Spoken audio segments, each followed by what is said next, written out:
जंगल महल के क्षेत्र में हमें लगता है कि त्रिकोणीय रहेगा, उसमें दो बड़ी पार्टियां भी रहेंगी और हम लोग भी त्रिकोण बनाएंगे जैसा झारखंड में हम लोगों ने बनाया था। देखिए बंगाल में अभी तक हम लोग जो 5 से 10 सीटों के बीच अनुमान है हम लोग चुनाव लड़ेंगे। बंगाल विधानसभा चुनाव है, उस पे उनकी जो पार्टी है 5 से 10 सीटों पे चुनाव लड़ेगी और एक जो जंगल महल इलाका है जो झारखंड से सटा हुआ है वहाँ भी उनकी जो पार्टी है काफी अच्छे से चुनाव लड़ने वाली है और वहाँ जल्द बैठक करके और भी जो बाकी जो है 5 से 10 विधानसभा जो झारखंड से सटा हुआ इलाका है बंगाल का, वहाँ से पार्टी जल्द ही उम्मीदवार की नाम घोषणा करेगी। मैं प्रतीक पोपट, प्रभात खबर डिजिटल, धनबाद से। डुमरी विधायक जयराम महतो सियालजोरी थाना क्षेत्र के वेदांता प्लांट मामले में पेशी के लिए धनबाद के डिस्ट्रिक्ट कोर्ट पहुंचे। इस दौरान जयराम महतो कहते हैं कि बैनर में तस्वीर छपने की वजह से ये मामला दर्ज कराया गया था, इसमें उनकी कोई भूमिका नहीं है।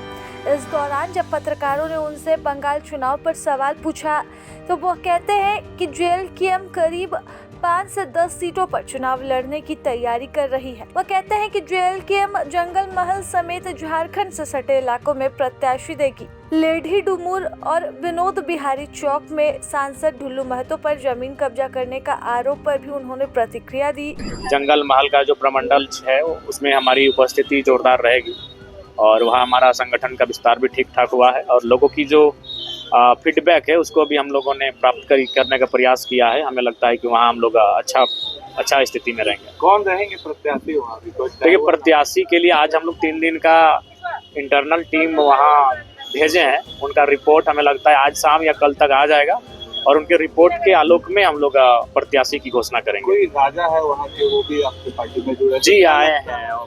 राजा तो आज के दौर में कोई नहीं है। भारतीय संविधान आर्टिकल 18 राजा, सम्राट, सुल्तान, शहंशाह इन शब्दों को प्रतिबंधित करता है, लेकिन उनका इतिहास काल में संबंध रहा है। लेकिन वर्तमान वो हमारे और आपकी तरह नागरिक हैं, समाज सेवी हैं।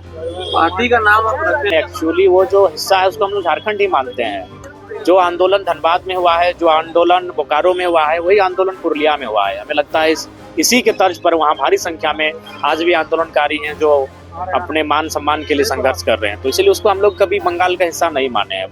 आज भी सांस्कृतिक रूप से, भौगोलिक रूप से, केवल संवैधानिक रूप से पश्चिम बंगाल का हिस्सा है, बाकी हर एक रूप से वो झारखंड, ग्रेटर झारखंड का पार्ट है। क्या लगता है क्या होगा चुनाव में इस बार बंगाल में?